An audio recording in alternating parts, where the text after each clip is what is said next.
Saudaraku, kematian itu sebuah keharusan bagi makhluk Allah. Seorang yang sangat dekat dengan Allah juga mengalami kematian. Kematian akan datang tanpa pandang bulu. Kematian akan menjemput kita, baik kita seorang raja atau rakyat jelata, baik seorang preman ataukah dermawan. Namun tentunya kita tidak tahu apakah kehidupan kita akan berakhir dengan bahagia ataukah akan berakhir dengan penuh derita. Bisa jadi masyarakat menilai kita sebagai orang baik sehingga memuji kita. Tapi itu bukan jaminan bahwa episode terakhir kita akan diakhiri dengan penuh kebahagiaan. Bukankah Rasulullah Muhammad SAW pernah berkata, "Inna ahadakum la ya'malu bi'amali ahlil jannah hatta ma yakunu bainahu wa bainaha illa dhira'un fayasbiqu alaihi al-kitab fayamalu bi'amali ahlin nar fayadkhuluha." Sesungguhnya ada seseorang di antara kalian yang mengerjakan amalan ahli surga hingga tidak ada jarak antara dirinya dan surga kecuali hanya sehasta. Kemudian ia didahului oleh ketetapan Allah sehingga ia melakukan perbuatan ahli neraka dan kemudian ia masuk ke dalam neraka. Wa inna ahadakum la ya'malu bi'amali ahli nar hatta ma yakunu bainahu wa bainaha illa dhira'un fayasbiqu alaihi al-kitab fayamalu bi'amali ahli al-jannah fayadkhuluha. Dan sesungguhnya ada seseorang di antara kalian yang mengerjakan amalan ahli neraka hingga tidak ada jarak antara dirinya dan neraka kecuali sehasta saja. Kemudian ia didahului oleh ketetapan Allah sehingga ia melakukan perbuatan ahli surga dan ia masuk ke dalam surga. Hadis riwayat Bukhari dan Muslim. Saudara sekalian, maka sewajarnya setiap dari kita merasa khawatir dalam kondisi apa kita akan mati, sehingga kita tidak sombong dengan segala amal kita. Karena pada detik-detik kematian akan menjadi penentu nasib kita di akhirat kelak. Bisa jadi di saat genting tersebut setan datang dan mencabik-cabik keimanan kita. Bagaimana tidak? Bukankah setan telah berhasil menjerumuskan manusia di waktu hidupnya di saat dalam keadaan kuat? Maka lebih mudah bagi setan untuk menyesatkan seseorang menjelang ajal di saat dalam keadaan yang paling lemah. Su'ul khatimah, akhir kehidupan yang buruk, saudaraku, tidak akan terjadi pada diri orang yang soleh secara lahir dan batin di hadapan Allah, yaitu orang-orang yang jujur dalam ucapan dan perbuatannya. Su'ul khatimah, akhir yang buruk, hanya terjadi pada orang yang rusak akalnya dan terus-menerus mengerjakan dosa besar serta sering berbuat kezaliman. Maka dia tetap dalam keadaan tersebut hingga ajal menjemput dan belum sempat bertaubat. Akhir kehidupan yang tragis atau su'ul khatimah juga terjadi pada orang soleh, namun kemudian menyeleweng dari kebenaran dan meninggalkan kebiasaan baiknya. Hal ini menjadi sebab kesialannya, sehingga berakhir dengan kenistaan. Saudaraku yang dimuliakan oleh Allah Subhanahu wa ta'ala, adapun yang dimaksud dengan husnul khatimah atau akhir kehidupan yang sukses adalah jika seseorang meninggal dunia dalam keadaan mencari ridho Allah Subhanahu wa ta'ala, yaitu meninggal dalam kondisi menjauhi semua yang dapat menyebabkan kemurkaan Allah, bertaubat dari segala dosa dan maksiat, serta bersemangat melakukan ketaatan. Saudaraku sekalian yang dimuliakan oleh Allah Ta'ala, secara umum akhir hidup yang sukses atau husnul khatimah akan diraih oleh orang-orang yang beriman dan istiqomah dalam menjalankan syariat Islam. Allah berfirman, sesungguhnya orang-orang yang mengatakan Tuhan kami adalah Allah, kemudian mereka istiqomah meneguhkan pendirian mereka, maka malaikat akan turun kepada mereka dengan mengatakan, janganlah kamu takut dan janganlah kamu merasa sedih, dan bergembiralah dengan surga yang telah dijanjikan Allah kepadamu. Quran Surat Fussilat ayat 30. A'udzu billahi minasy syaithanir rajim. Innal ladzina qalu rabbunallah tsumma istaqamu tatanazzalu 'alaihimul malaikatu alla takhafu wa la tahzanu wa absiru bil jannati allati kuntum tu'adun. Saudaraku sekalian, ayat tadi merupakan kabar gembira bagi orang-orang yang beriman dan tidak melenceng dari jalan yang lurus. Mereka tidak perlu khawatir dengan apa yang akan mereka hadapi di akhirat karena mendapatkan husnul khotimah. Tidak perlu juga bersedih atas apa-apa yang mereka lalui berupa dosa, karena Allah telah memberi ampun kepadanya. Saudaraku kaum muslimin yang dimuliakan oleh Allah Subhanahu wa ta'ala, bagaimana upaya yang dapat kita lakukan agar kita bisa mengakhiri hidup kita dengan sukses, sehingga kita mengakhiri hidup dengan husnul khatimah? Cara yang pertama adalah dengan takut kepada Allah dan khawatir akan akhir hidup yang tragis atau su'ul khatimah. Rasa takut yang dibarengi dengan pengharapan akan melahirkan amalan-amalan baik. Seseorang yang takut su'ul khatimah akan melakukan segalanya agar jauh darinya. Dia akan sangat berhati-hati dalam bertindak. Dia akan mempersiapkan jiwa raganya untuk mengantisipasi kedatangan maut. Dia akan mempersiapkan senjata untuk menghadapinya. Rasulullah Muhammad SAW pernah menggambarkan tentang sikap orang yang khawatir, dan begitulah seharusnya sikap kita. Beliau bersabda, barang siapa khawatir serangan musuh, maka dia pergi di awal malam, dan barang siapa pergi di awal malam, maka dia akan sampai pada tujuan. Ketahuilah bahwa barang dagangan Allah itu mahal, dan ketahuilah bahwa barang dagangan Allah adalah surga. Hadis sahih riwayat Bukhari. Yang kedua, saudaraku, cara menggapai husnul khatimah atau akhir hidup yang sukses adalah dengan bertaubat dari segala dosa dan menutupinya dengan amal soleh. Menunda-nunda taubat, saudaraku, merupakan sebab su'ul khatimah. Orang yang bertaubat akan mendapat keberuntungan. Di antaranya akan dimatikan dalam keadaan husnul khatimah.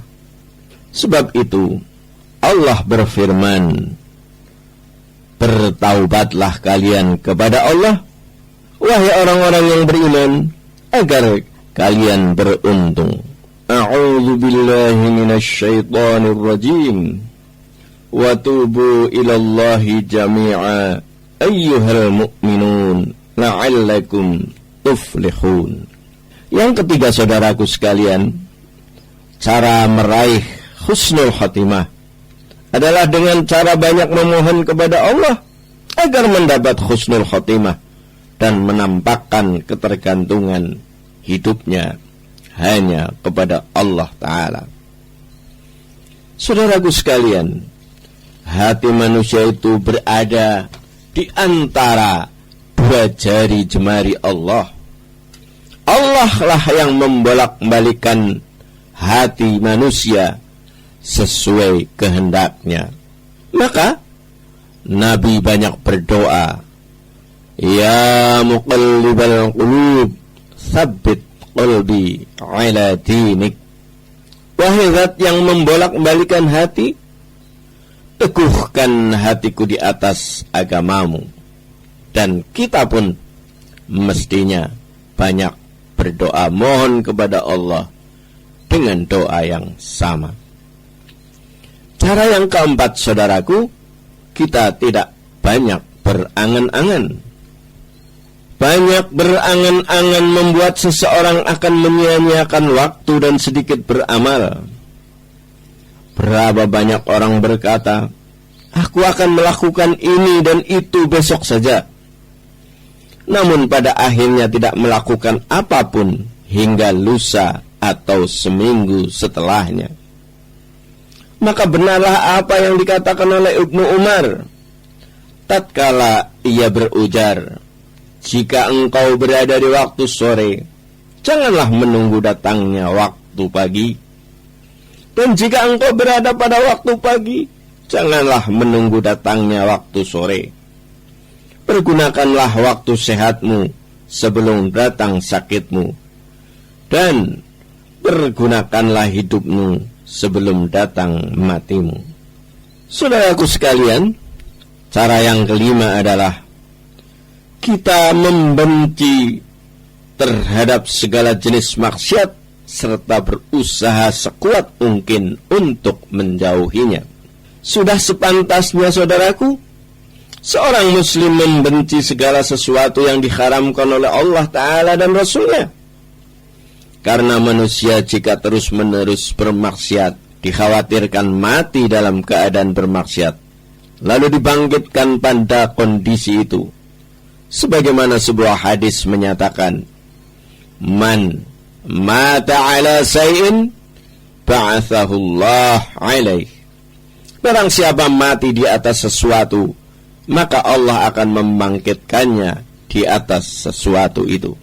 Hadis riwayat Hakim. Saudaraku yang dimuliakan oleh Allah Ta'ala, cara yang keenam di dalam kita meraih husnul khatimah atau akhir hidup yang sukses adalah bersabar ketika tertimpa musibah. Saudaraku yang dimuliakan oleh Allah Ta'ala, bersabar di saat tertimpa musibah merupakan salah satu hal yang mendatangkan ridha Allah Ta'ala. Dan ini merupakan sifat orang-orang yang beriman, di mana perkaranya selalu baik. Jika sedang lapang maka dia bersyukur. Jika dalam keadaan sempit dia akan bersabar. Dan dengan sebab kesabarannya pula dosanya akan berguguran. Ini sesuai dengan hadis riwayat Muslim, bahwa Rasulullah pernah berkata, tidaklah seorang muslim yang ditimpa gangguan berupa sakit atau yang selainnya, kecuali Allah Ta'ala akan menggugurkan dosanya sebagaimana pohon yang menggugurkan daun-daunnya.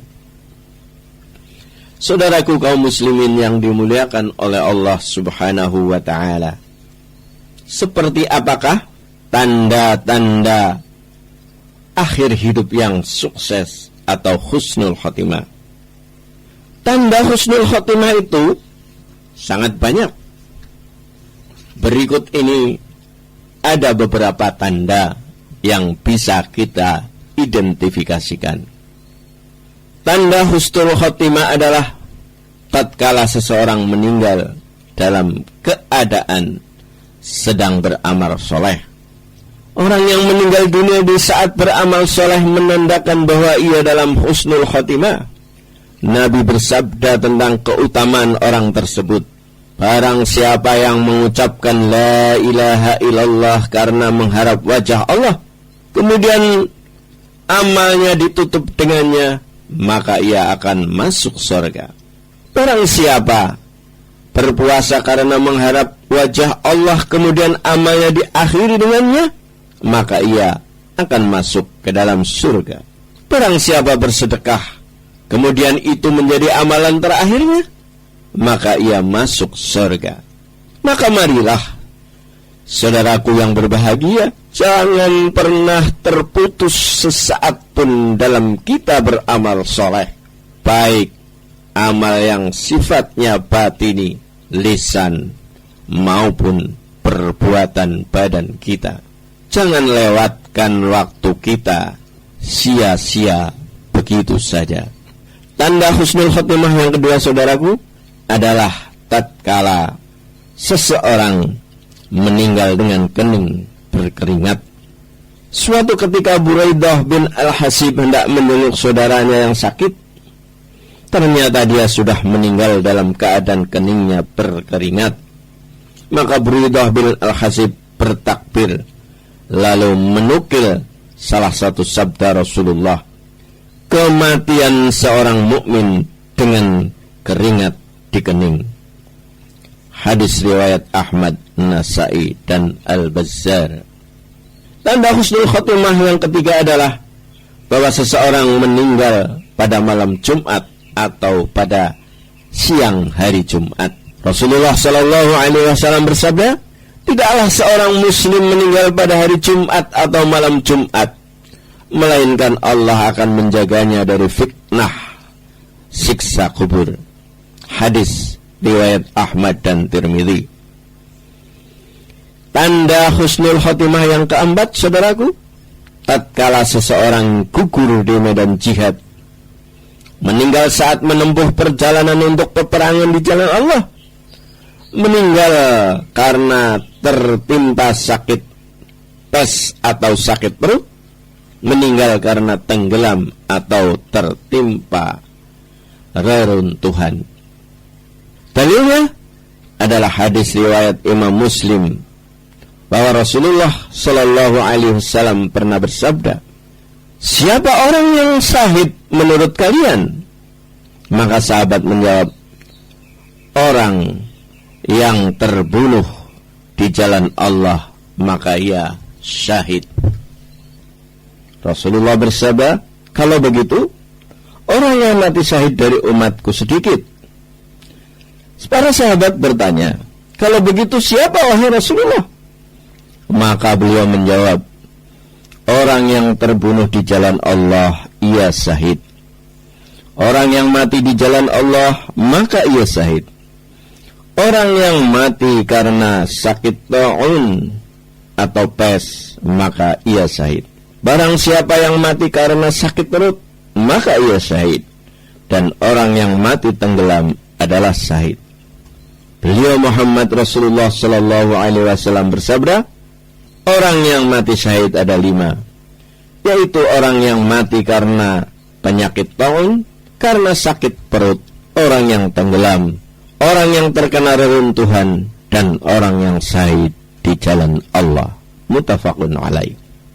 Tanda yang kelima adalah seseorang meninggal dengan sebab anak yang dikandungnya. Dalilnya adalah riwayat Imam Ahmad bahwa Rasulullah Shallallahu menyebut kelompok syuhada, di antaranya adalah, dan wanita yang mati karena melahirkan anaknya adalah syahid, anak itu akan menariknya dengan tali pusarnya ke surga.